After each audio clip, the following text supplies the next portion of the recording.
What is up, everybody? Welcome on in to the Call Up. Susannah Collins, not alongside, but Skyping with my dear friend Jillian Sakovitz. We're still here. We exist. We're doing this thing. We are Jill, not how going to are let you? you I miss people you. down. I miss you too. But This we're is going to so cheers. so clear. Oh yes, virtual cheersing right now. So as we all know, we are in the midst of a just I don't even know how to describe it. It's just probably A pandemic. the most surreal experience I've ever been through. Yes, a pandemic, and we are obviously not able to be together in the studio, which is a shame because we have a beautiful new set that we were excited to show off to everybody.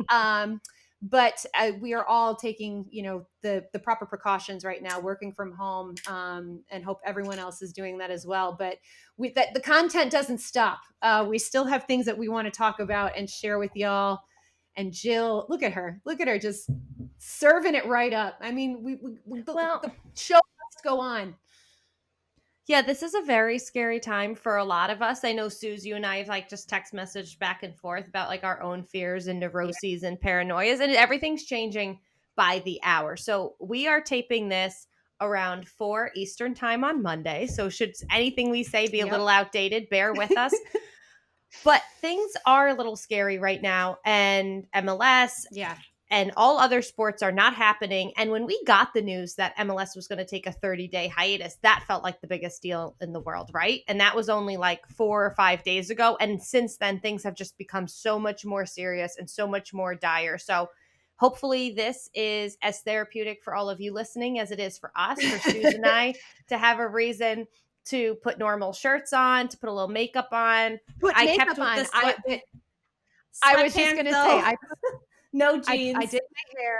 I did my hair and put makeup on, but I left the sweatpants on, which you clearly cannot see. But just from a human standpoint right now, I think it's important that we're all in this together. And so as much as we can continue any semblance of normalcy, we're going to try to do that. Yeah. And there's still some things to talk about, but Jill and I both, like she said, we've texted about this a lot. First and foremost, we just want everyone to be safe and make smart choices. And we hope that this podcast will give you a little bit of levity during what is a difficult time for everybody. So I'm excited. This is human interaction feels great right now, Jill. It does. I'm stoked. It feels good. And I think we've got a really great lineup today because we get a little bit of both. We're going to have former MLS superstar Rachel Bonnetta on, who's now killing it with Fox. And we'll have Felipe Martins of DC United to kind of this is the first day of a full week that the players now have officially been told, hey, don't come to the training grounds. So it's worth a check-in with them. I feel like we've got a good little roster of people and what's going on. And like I was saying, yes, this is good for us, but we're hoping that maybe once or twice a week that this also brings a little bit of a break for you. And you know what? We will find those MLS stories out there, people. So just bear with us. They're there. We've got a stacked show for today. I don't know what that says about our pod, Suze. We have a stacked show, despite the fact that there's zero MLS going on. Despite the fact that there hasn't been MLS, we did get some big news during the week, the day before MLS was postponed. And that came from our former guest, Benny Feilhaber. Did it not? Announcing his retirement from the game. Benny Feilhaber announces his official retirement from soccer. And can I just tell you, number one, we love Benny. He is such a great dude. Was a guest on our show, has the fabulous BSI podcast. But the way in which he announced this, he said, running is hard, you guys. So I'm out. And I have never related to something more in my life. It was just so perfect. I was like, yes, Benny, running is hard. And I don't blame you. It was so him and so perfect. I loved it so much. Well, you know what's funny is that prior weekend, I had interviewed Michael Parkhurst during halftime of the Atlanta United game. And I said to him, Mike, what's changed? What do you miss? And he was like, I'll tell you what I don't miss, the running. And I was like, huh. So it's I guess that's something we don't think a lot about thing. because we don't really run that much. No, I love it. So in this vein, while we're talking about Benny Feilhaber, which congratulations to Benny. Congrats, Benny. We adore you. You're going to kill retirement. I'm sure you will. I thought it would be really fun to do a special little here for this. Hi, Junie. Hi, June. She wants to join in on the Benny Feilhaber talk. Insane. It's perfect. So Benny Feilhaber, throughout the years, has had he's had quite an array of hairstyles as well as facial hair. So I thought for here for this week, it would be fun to kind of go through some of his different looks, and then we can say whether or not we are here for it. So we're going to start with the good old, and I'm going to bring these up on my phone. You guys, this is, we just have to make do with what we have technology wise, but so I'll pull these up on my phone and then like show them on my little camera. But starting with, okay, back in 2009, Benny was rocking like kind of an afro, which like if you look at this picture, he looks like Antoine Griezmann. I'm not kidding. Can you see this? I like that. I like that a lot. He looks super handsome. Like what a flow. I think it's the Euro thing. Like that's back great. in. So 100%. But like I said, like Griezmann literally has that hair. So I'm going to straight up say here for that one, 100%. Jill's with me, right? Love. Can I make a point right now, just like a public health announcement? This is a Bev, but this is also emergency. So I'm just putting that out there. Like got a little bit of both going on here. Okay. All right. Safety first. Safety first, Jill. I love it. I'm just going straight wine because I'm living on the edge, apparently. Okay, next alcohol up for Benny is a germ killer. We have the full stash. The full stash. I already know I don't like it. 2013 is Sporting Kansas City days. This is, I mean, hello. You know what? He looks like he kind of looks like a detective or something. Murderer, like a Sherlock Holmes kind of look. I don't think I'm here for it. I'm not here for it. No, thank you. Next. No, keep the stash away. Next. Okay. Next up, this is good. The faux hawk mullet. And this one, so he's had variations of this like throughout the years, but this one in particular, I think this was 2015. He got Kansas City like inscribed into his fade. If you can see that. It's like, it says SKC in that fade. It's wild. We give Aaron Long way too much credit for his faux mullet because I'm starting to see where it came from. Look at that. He's the OG, man. I mean, he got SKC inscribed. Usually I'd say that grosses me out, but I'm here for it. I'm totally here for it. 100%. Here for Benny Feilhaber. I also just want to give a little shout out to the BSA podcast right now, which if you haven't listened, please do. It's Benny, Sal Zizzo, and Iko Para. It's fantastic.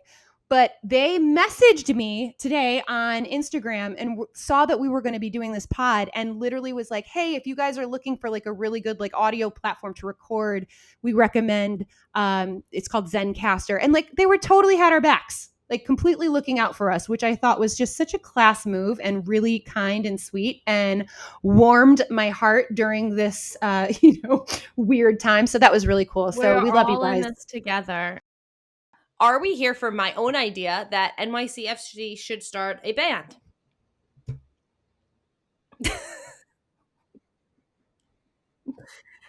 I'll tell you why. I'm going to do this. You know where I'm going to go Good Munder to Arson. Please do. Good Mund. Thank you, Sis. Also known as Goody. To Aronson. You may have seen him like crash the internet a few weeks ago when he was singing Goody. Oh, what song did he sing? It was so good. He's a fantastic singer. It was so good. Oh, his initiation song, NYCFC posted it on their Twitter. And it was his initiation song where he got up in front of the entire team and sang. I mean, so he was on the Icelandic version of The Voice. I mean, this guy has got massive chops. Like he can sing. I was blown away by Goody and his smooth vocal stylings. So that's one. Then 2, Gary Mackay-Stevens has been posting like some really beautiful guitar solos on his Instagram during this time. And I'm like, Oh, you have a very I talented, love that. musically talented team amongst other talents. So anyway, I I don't love really know that. if that is not a here for this, but I just wanted to get that in there because we're here for that. I'm so here for the band. And also, like, I'm just going to put this out there. Maybe we can find some like way of like a virtual like group karaoke situation, because if Yes. y'all, I consider myself a bit of a vocalist as well, and I am You're a so down. fantastic singer. Thank you, Jill. Thank you. She You had to are. say that. But maybe No, I me and didn't. Goody could do a little duet, and then Gary can accompany us on the guitar. I'm just saying, like, I'm available. I got time. Let's work on it. Let's practice. I will judge you. I will watch. I'm so I into won't take part unless it. there's like a kazoo or something. I'm so into it. I'm so into it. Oh, here it is. Oh Here it is. God. I just want you to listen to it. Ready?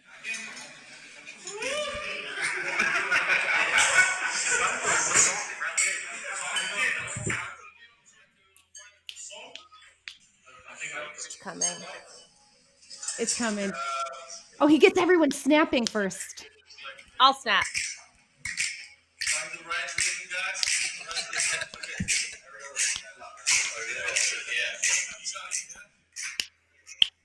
Let's go, Benny.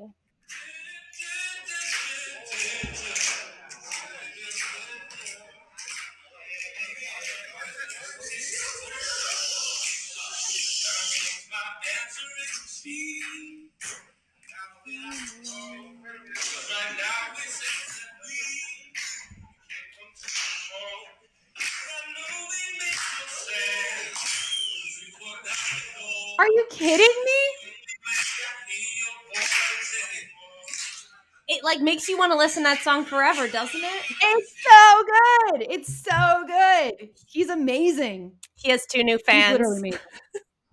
I He is know. Like, amazing. so 100%. Let's start the goody fan club. We'll be groupies. I'm not And ashamed. on that note, number 3 in here for this, and something that we're all here for, is I am going to give major props to all of the MLS players across the landscape that have, it's only been in 5 days in, but you're already kind of getting to Instagram, getting to social media, and like getting yourself out a little bit and getting yourself involved. Tommy Thompson was posting like some different skills, like use this time to work on skills, guys, and like showing some of his. Kai Kamara juggling toilet paper. So that was pretty exciting. And yeah. Jill and I, as we were kind of like discussing what we were going to chat about on this podcast, to her point, like, we're like, oh my God, these got, all of a sudden players have all this time on their hands. Typically, during the week, their schedules are so regimented, it's like, breakfast, training, lunch, a little more training, nap. Got to get that afternoon nap in. But there is a training moratorium that has happened with all teams, because they obviously have to keep in line with the restrictions that are being put in place. And so Jill and I were chatting, and she was like, God, I wonder, what are these guys going to be doing to kind of like stay in shape? So we took it upon ourselves to reach out to some of our friends. Yeah, a little bit. But we reached out to some of our MLS buddies just to ask them like what they are doing right now to kind of what'd you get? Keep saying. So Johnny Russell of Sporting Kansas City. We love Johnny Russell. I'm going to tell you what he said. He said, they've been given training programs similar to what they had in the off season. They keep us busy with runs so we can do exercises in the house, plus gym sessions if we are capable of using an in-home gym. So I think a lot of running outside and like in-home gyms, if they have them, they're not going like out to gyms. But it seems like most teams have instituted some sort of training regimen for these guys to follow.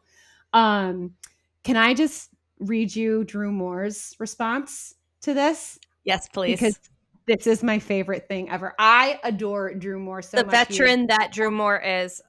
He's such a good dude. And he's back in Colorado. So I messaged him And this is what he said. And he made this like, this was his response. It was like laundry this list. Like, oh, Drew, so, how are you doing during this? Amazing. So number 1, wake up and try to get my boys dressed, fed, and driven to school without pulling my hair out. So that's 1. This is what his day looks like. Number 2, Nice. ask my wife if I can play golf while the boys are at school. 3, play golf, in parentheses, if the wife said yes. 4, get anxious that I'm playing golf and not working out. 5, stop feeling anxious because, Corona. 6, pick up the boys from school on the way home. 7, muster up the energy to play with our boys, feed them dinner, and give them a bath, and get them ready for bed. In parentheses, a little happy hour is always involved. Cheers to that, Drew Moore.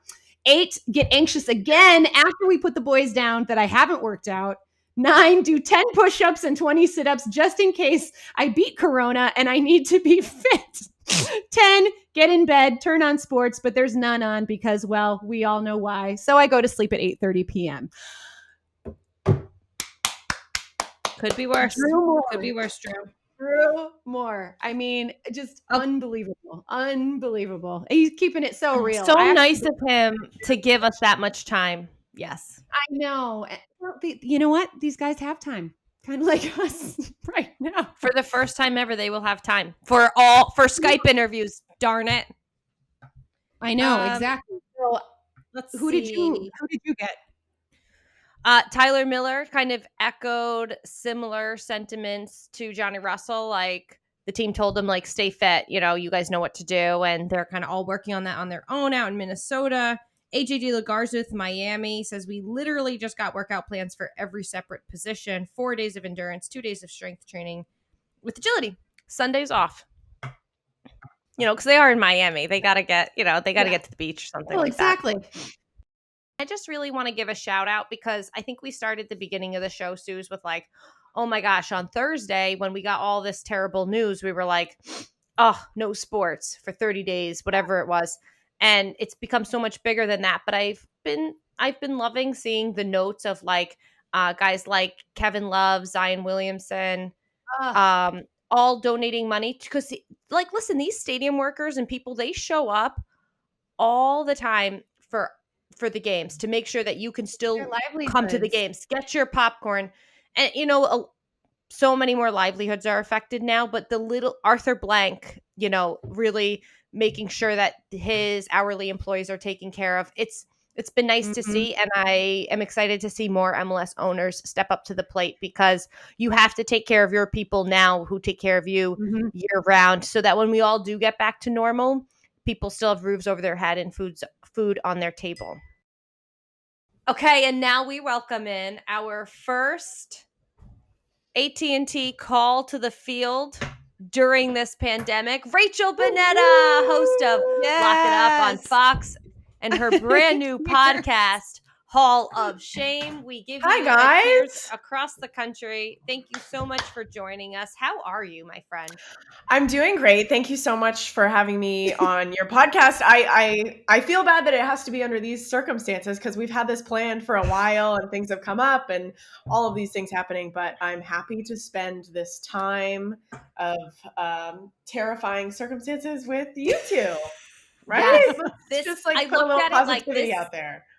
Amen. This is a big group therapy session. That's how we kind of framed it. We were like, I feel like it's going to be a therapy session, which is great. Here for it all day. Except for you can't bring booze into therapy, so this is better. Oh, you can't? Okay, good to know. A big and who else would we rather have than Rachel when we need some serious anxiety chillers? Right, exactly. MLS got shut down last week, but Fox made the call also to shut down their studios, at least for this week. What's been kind of going on with you? I think it's the right call. I feel like, it's not just Fox, it's sports, it's everywhere. Restaurants, bars, everything is closing down. And I think it's obviously the right call. The faster that people stay inside, the faster that this is over and done with. But in terms of me and my life, I have been busy doing a puzzle. All of my family is now doing this like Scrabble app, and it's the most that we've talked to each other in quite some time. A lot of trash talking going on. But really, I'm just trying to, it's so easy to turn on the news like I have in the background right now and just get like inundated with like all this negativity. And I feel like sports, you guys get this, like sports is like such a nice escape. It's like escapism for everyone, even when this stuff isn't going on. Like there's nothing better than if you have a crappy day, like coming home and turning on an MLS game or an NBA game and just like getting out of your head and whatever happened to you that day. So now that we don't even have that, it's really, really difficult to kind of get through these times. And I think that it's important to kind of turn that stuff off in the background and listen to like podcasts and things that aren't necessarily focusing on the times like we are right now. But, maybe we'll move on to some happier things. But that's what's going on with me. I'm just kind of trying to stay away from as much stuff as I can. Well, speaking of podcasts, Rachel, you now have a new podcast called Hall of Shame, which is so funny. So I didn't listen to the one that was released today, but I listened to the first two and I was like crying laughing. It's you and your friend Rachna, who's a comedy writer, and you tell these stories. Like basically just like these unbelievable sports stories that you think, no way this actually happened. But they did, and they're like disastrous. And I feel like it's like such a fun concept. Thank you. I feel like it's like the perfect time for it to come out. I mean, obviously, this is awful, but in a time that like everyone is craving sports, this podcast is kind of delivering that to them. It's exactly what you said. My friend Rachna and I, we go back in time and we uncover these like insanely bonkers stories that I'm sure some people have heard some of them, some people haven't. And it's just really fun to like rehash and dig up all of these details. And we experience it for like, I don't know what story she's going to tell. She doesn't know what story I'm going to tell. So you really are experiencing it kind of for the first time and just being like, how do these people still have jobs? Like, how are they still professional athletes? It's a real fun time. How did the idea come about to go and look at these kind of evergreen stories? The one I listened to today that was released on Monday is about the bases loaded when Cleveland had the 10-cent beers. Yeah. And like you kind of had an idea of where the story was going, but by the end of it, despite how horrible it was, I was like, chaos. Can we like recreate that moment? Like, totally. Can that be the follow-up like video series to this? Like we all just go to Cleveland and we get 50,000 people to go into the Indian Stadium. We need that right now. Well, the idea for the podcast came about because I was listening to a lot of podcasts like My Favorite Murder, which is obviously a very popular podcast. The Dollop is another really big one where, people just like kind of go back in the past and retell these stories with like a comedic twist. And I was like, this doesn't exist in sports. And there are absolutely insane stories. I mean, the story that I kind of thought about and the way that I pitched it to all of these different companies was Tiger Woods. Like, that happened when I was so young, and I obviously know that Tiger Woods has been through like so much drama. But I was like, I kind of want to relive that. Like, I want to go through that now as an adult and like be funny about it because there's so much there. And so then I just kind of started like putting together these ideas and putting together these like episode pitches. And I went around and I met with Crooked, which is obviously famous for like Pod Save America and Hysteria and all these wonderful podcasts. And they had the exact same kind of feeling that I was having. And we had this great conversation about sports and women in sports and comedy. And it was just such a great fit. And so then we started kind of digging in and being like, okay, well, like, let's just see how many stories we can kind of come up with because we don't want to run out in like a couple of weeks from now and like we're set. We could do this podcast for the next 30 years. We have so many stories and they're all insane. Some are like dark, obviously, you just can't escape from with like, head injuries and CTE. But then some are like, the Cleveland Indians offered a 10-cent beer night and patrons could go and get 6 beers at a time. So, stuff will hit the fan. But it's been really fun and just like a cool creative process for me too. Like starting this story, like idea from scratch and then going and pitching. Like I'd never really pitched before.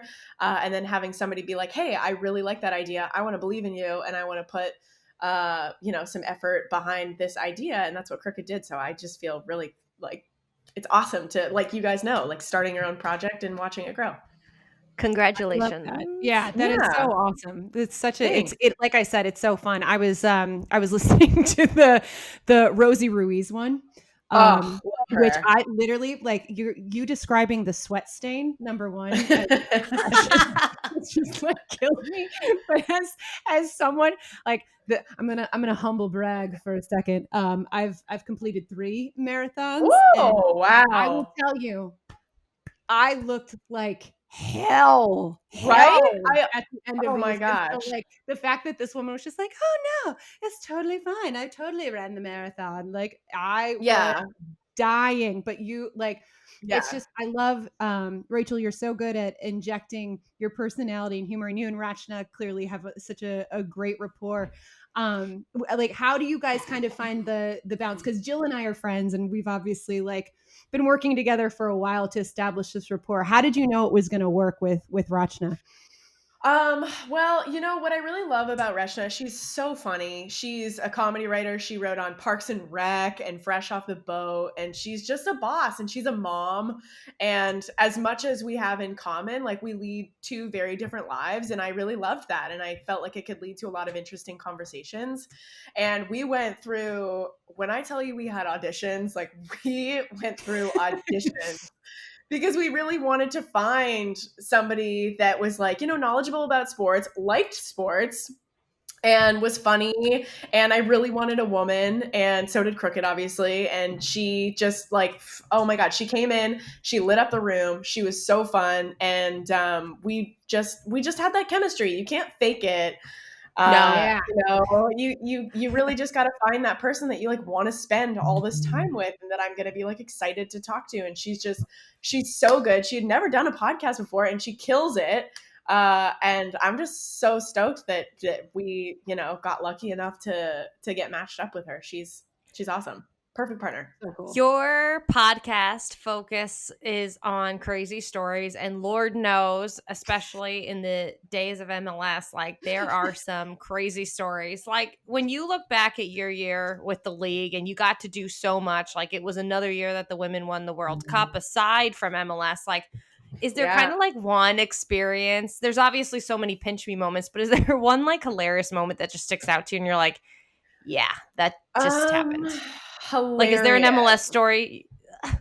I mean, I did like a road trip for rivalry week that I thought I was gonna die on, because I was just like, literally, rivalry week, like, games are Oh, happening everywhere. Like, you guys have probably been on the same trip that I went on, and we, like, started in Toronto, and then we went to LA, and then we went to Columbus, and then we went to Portland, and just, like, all of the and like, obviously we're having fun while we're doing these things. So by the end of it, I remember being in Portland and just first off, we went to Portland when they were playing Seattle, because obviously rivalry week. That was one of the best soccer games I've ever watched. I believe it was like 4-4. So as you can imagine, like, complete chaos.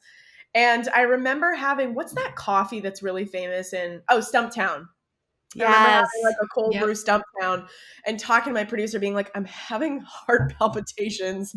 I don't know if we should stop or just keep going and ride this thing out, because it was just so crazy and so fun. I don't know about, like, yeah, I think No, that was that's a probably my most chaotic moment with Major League Soccer, but it was so much fun. And that was the first time that I was, like, in the Timbers Army, and I remember I got to lift the chainsaw, and yes. yeah, it was a fun time. We had a good time. I mean, so people like you. I mean, you kind of got your start in MLS, and like Oh, you for were sure. worked with Toronto FC, and then came to MLS Digital. What are like? And I remember, I like all because I used to watch your videos, and we used to have this like tiny little closet that we recorded all of the studio content in. That I'm sure you remember Yes. well Oh yeah. on 37th Street. What and now you're like big time, you're at Fox, you have your own show, Lock It Up, you got your own podcast. Like, what are some of the things that you miss about just about like your time at MLS Digital and Yeah. working with some of the folks there? Um, First off, it's called Lock It In. Lock It Up would be a completely different It in. show, Lock but it in. totally okay. Maybe I'll end up on Lock It Up one day. We don't know. But what do I remember? You know what? I just feel like what I remember the most, this is going to sound really cheesy, but what I remember the most and what I'm thankful for the most, and I'm sure you guys have experienced this as well, is they really didn't try to put me into any kind of like conforming role. Like they really just let me do what I wanted to do. And I feel like that is exactly why I found success in the world of sports, is like from the get-go, like when I won a contest with Toronto FC, and the fact that like, you know, I didn't really know a whole lot about Toronto FC. I had Torsten Frings written down on the palm of my hand when I went in for my interview. But they were looking for something different and something fun. And that's what I love about Major League Soccer, is that their content is different and it is fun and it's outside of the norm. And I just feel like, you know, my producers and my bosses, like they always were just like, what do you want to do? And they gave women like power and like control, and like they asked them what their opinion was, like, what do you want to do? What kind of show do you want? Like, what would you like to do? And I just feel like you don't find that in a lot of places. No. And I feel so lucky that they allowed me to do me and to have my weird shows and to let me travel across the United States and party with all of these crazy soccer fans. Because, you know, without that year with Major League Soccer, I would not be at Fox. I would not have a show, whether it's called Lock It In or Lock It Up, whatever you want to say. I would not be in this position right now. And so I feel like, you know, those are some of my you know, maybe it's not like a specific memory, but that's just like what I'm really grateful for. You know, Rachel, something that like I try to bring some realness to, and then especially someone like you who has such a following, is people see all the cool work we do. Like, oh, you're at a game, you're jumping up and down, you're on an airplane, you're going to the Super Bowl, which PS props, like you got to do your show live from the Super Bowl. So Um, cool. and wear really cool outfits. Like everyone sees that. And sometimes Totally. you just you have a lot of cool stuff to show and to post, but like what should people also know? Because everyone can think like you live this life and it's amazing and it's perfect, and that Yeah. everyone says yes to you all the time. Like, oh, you want to do this? Sure. Oh, you want to get your hair done? Sure. But you know, Yeah. there are challenges, and I think it's important to also like provide that. So I think Yeah. you're another person who keeps it real, like on social media with people. For sure. I definitely try to and have tried to talk about like mental health, because, you know, I've had my bouts of depression and I have OCD and I have anxiety and, you know, just like a wealth of issues. But I feel like I do try to, when I'm on social media, like, you know, be positive, and like the odd time I'll talk about it, and maybe I should talk about it more. But, you know, there's plenty of times, and I realize what it looks like, and I'm guilty of it too. I'm on Instagram and being like, oh my God, you know, so and so is on a beach, and like so and so is getting this job and that job. Like, you know, comparison, it's inevitable, but it is a joy thief, and it's really hard to snap out of that. But I'll say, you know, it's just not always what it looks like. When I first got Lock It In, I was like 2 weeks out from the show starting. I found out that I got the job like last minute.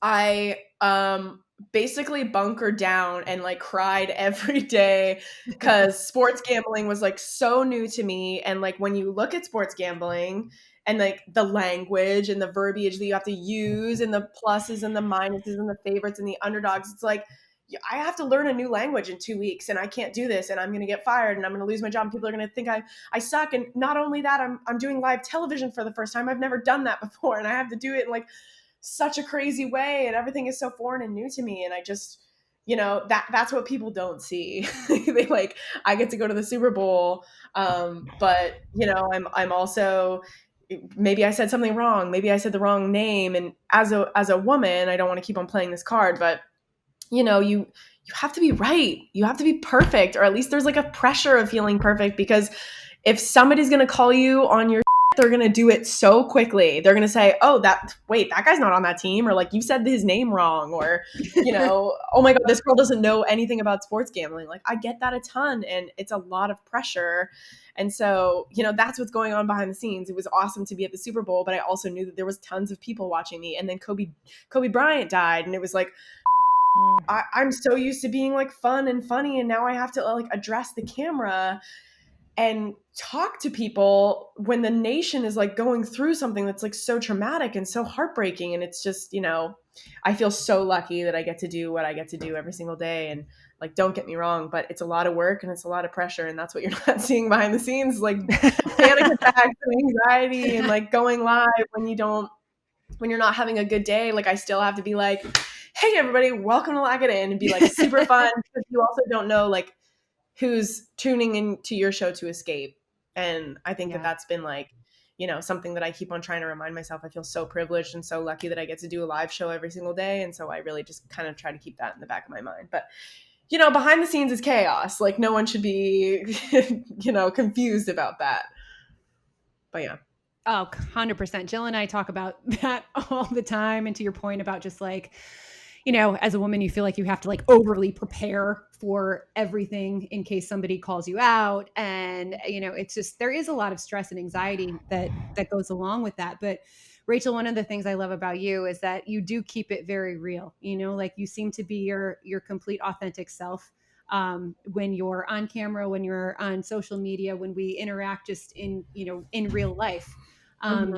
You're so true to who you are. And I'm curious to know, because Jill and I have gotten asked this question a lot about like advice that we would give a young girl, a young woman that's looking to kind of like break in the business and so find their voice. Like it's hard. It's because at so many points I feel like, well, am I really the person that should be giving advice? Like, I don't know. Yeah, I know, right? But I'm just curious if there's something that you've learned along the way that you would tell, a young female that's trying to break into the sports media business. Yeah, I would say that there's not any one direct path, and don't look at your neighbor's path, because you probably wouldn't work out on that path, and she or he wouldn't work out on your path. And I feel like, I got into this business, like I mentioned, because I won a contest. I wasn't like sending out tapes and I did this kind of like woman's seminar with another sideline reporter, and her path was like traditional, and she like grinded and like worked her butt off and like sent tapes out and got better. And she started from like a local news station, then she got into sports, and then now she's at Fox on the sideline. And then they were like, and Rachel, how did you get into it? And I was just like, I sent in a YouTube video and they picked me.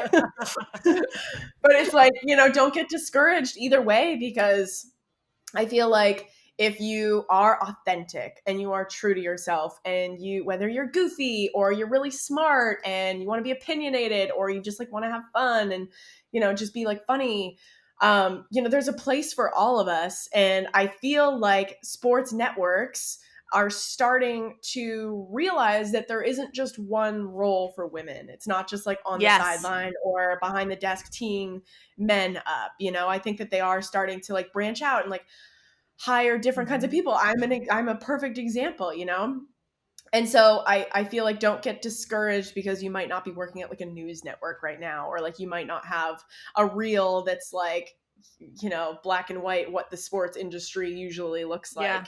And also, if I can give advice to people who aren't young women trying to get into the business, it's like to people like us, and to people, and it doesn't even have to be sports. It can be like literally any industry that you are in. If you can help somebody, it's not just sports that's hard to get into. I would imagine every business is difficult to get your foot in the door. If you can help somebody, that is going to stick with them for so long. There are countless women, like Jenny Taft, for me, showed me the ropes in so many different ways, and I will be forever grateful to her. And I'll remember that forever, because she taught me things that I didn't know, just because she had experience in this world. And I feel like the more that we can do for those young women, the more young women we will start to see on our TVs. which I think is Ah. great.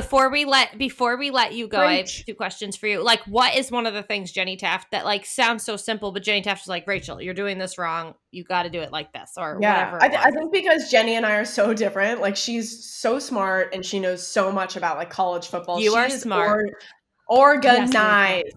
Okay, thank you, thank you, thank you. She is organized to the T. I watched her. You know, I wasn't super interested in doing sideline, but I feel like there are skills that you can gather from like any position really in the sports Mm-hmm, world. mm-hmm.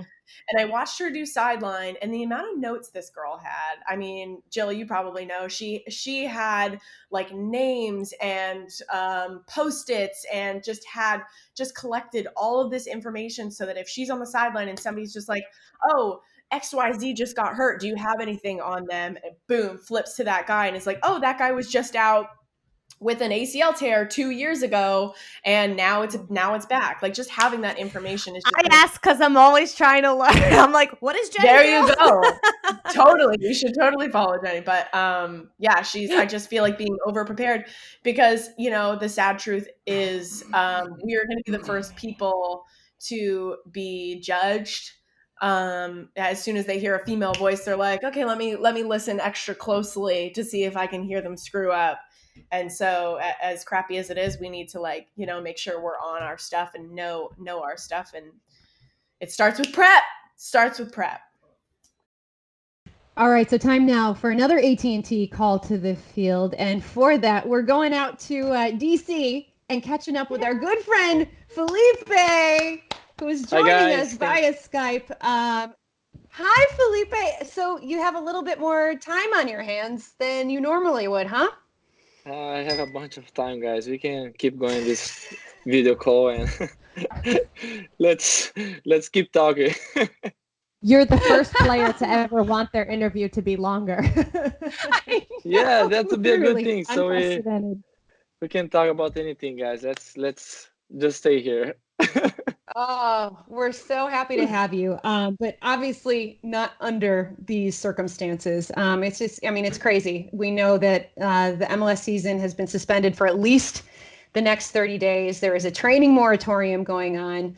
And so from a player's perspective, Felipe, what are you guys doing right now to stay fit, stay busy? Like, what does your day look like?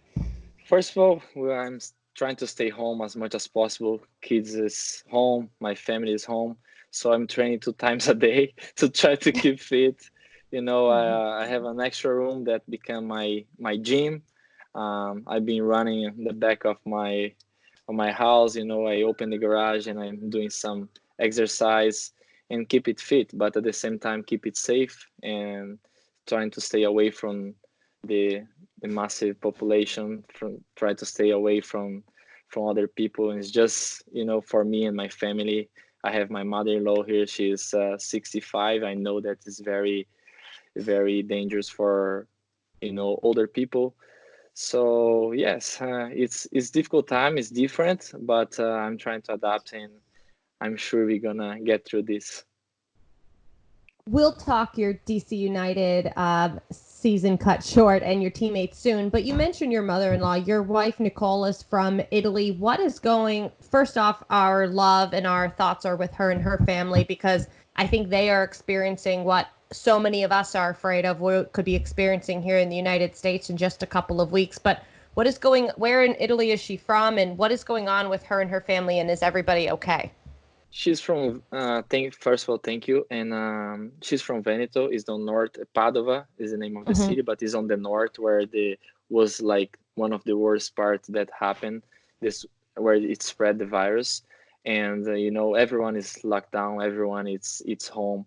You if you leave your house, you can be charged as a felony, and you gotta stay inside of her house, and you can only leave like one person at a time if you have a dog, and you gotta go out and come back. And if you go to the supermarket, you gotta stay like away from the others, at least I think 6 feet or whatever it is. But it's a long line. It's only 4 person per time. You can go inside and buy items, but you know, it's difficult because it's so much things that they don't have anymore, everyone, is not working. The government freeze all like mortgage, like billing for water, electricity.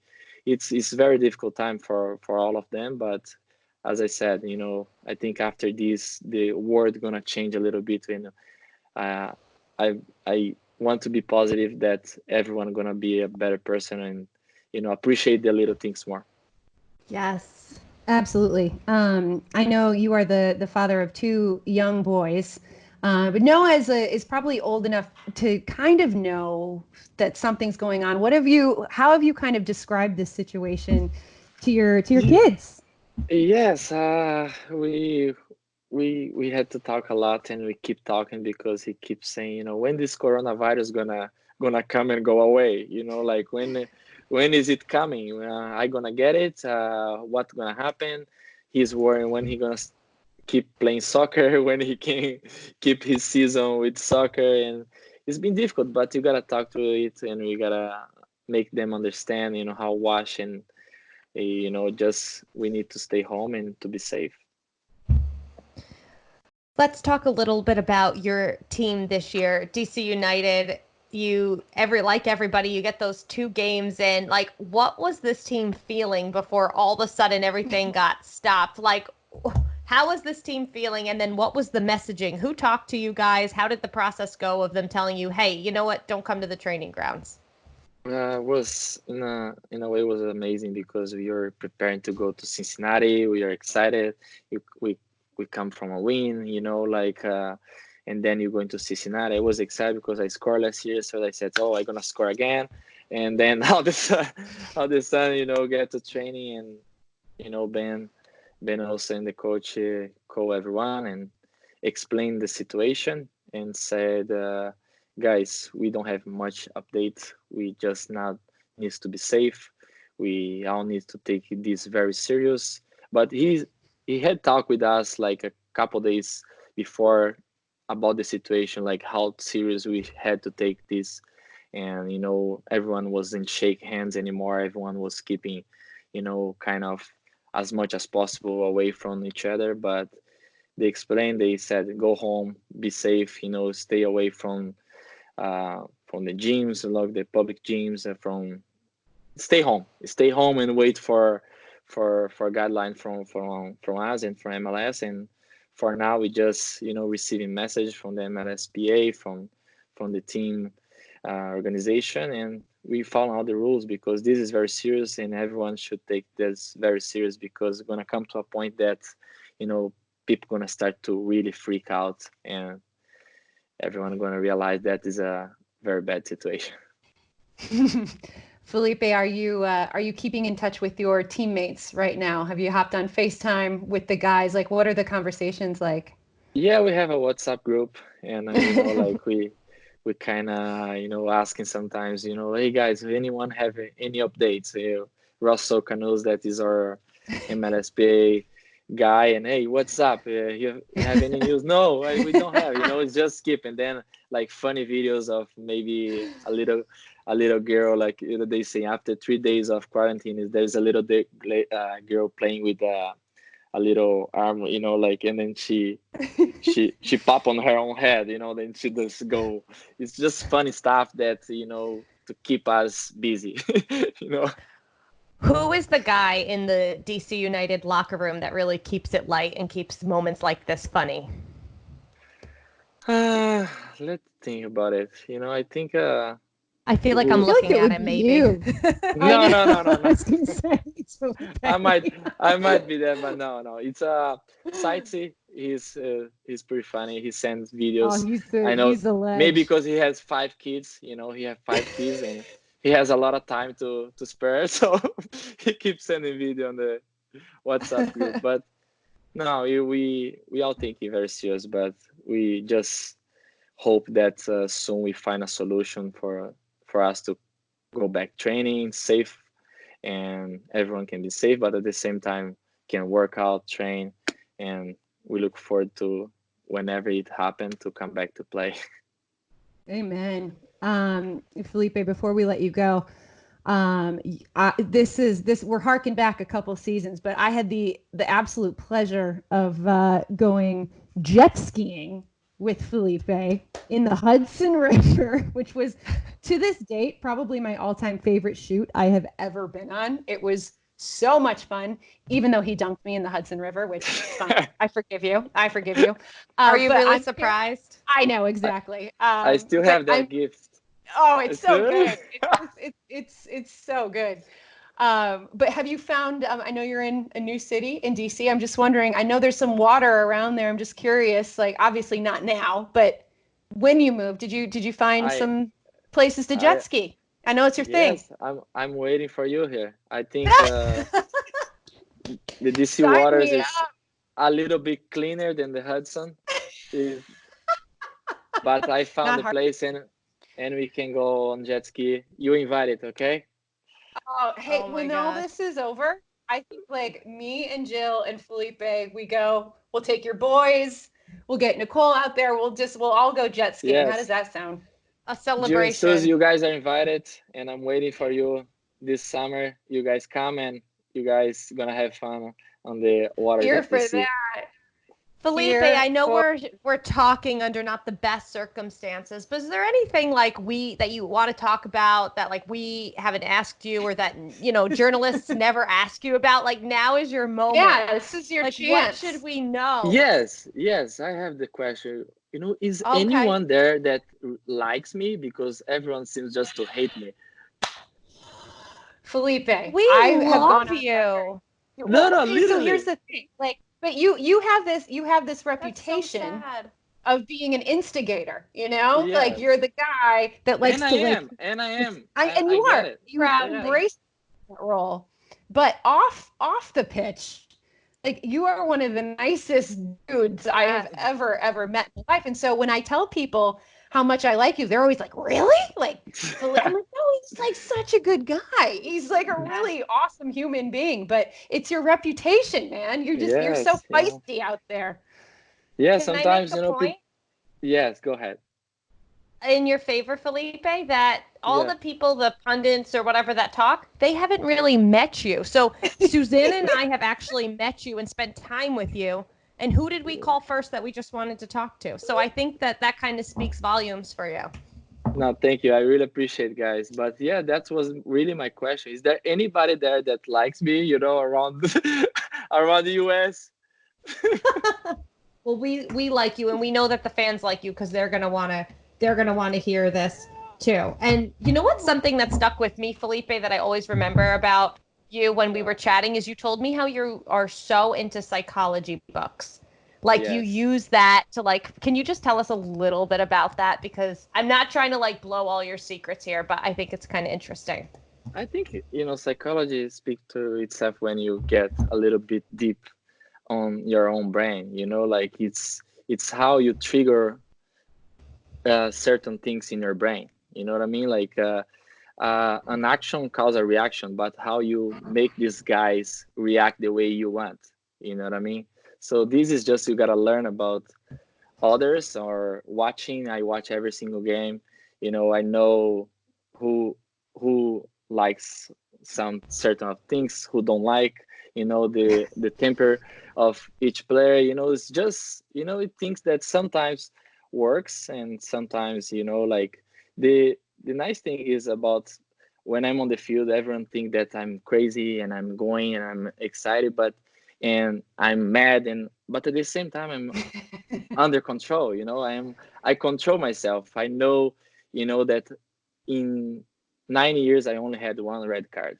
For a guy with my reputation, is like I should have much more. If I am the person people think I am. That's a statistic that I think we can all feel like we learned this week. Felipe only Amen. has one red card. I would have never guessed. Amen. I love that. That's so good. I didn't know that.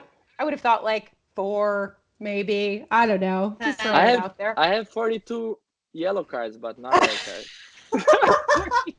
I have 7,000 yellow cards, but only That's one red. amazing. So that proves that you obviously 42 keep it in yellows. check for the amount of time that you need to, which is great. Yes, I That's keep in so check good. everything, guys. Like before I go on the field, I know, the referee, I know who I'm playing against, and you gotta check out the box. And when you go on the field, you gotta be prepared for anything.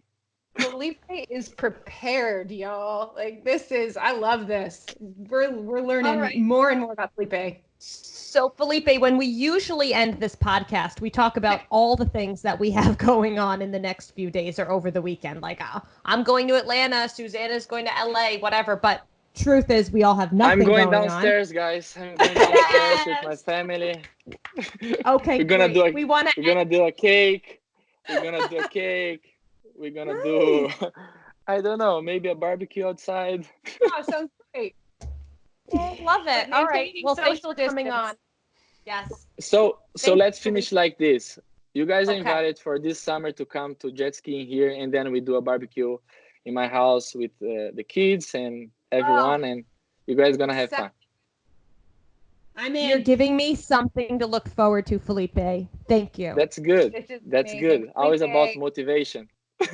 thank you. Thank you so much for coming on and chatting with us. We miss watching you play, but it was a joy to have you on our pod via Skype today. You're the best, man. Thank you, guys. Thank you so much, and Be let me safe. know what time is next week. Okay, we're talking, guys. Yes, we will talk to you every Monday. It's our All right, group guys. therapy session. Perfect. That Exactly. would be great. Everybody, thank you so much for listening. Be safe and wash those hands, and yeah, be good to each other, huh? And Everyone, we'll be talk safe. to Felipe on Monday. All right, let's clap to finish.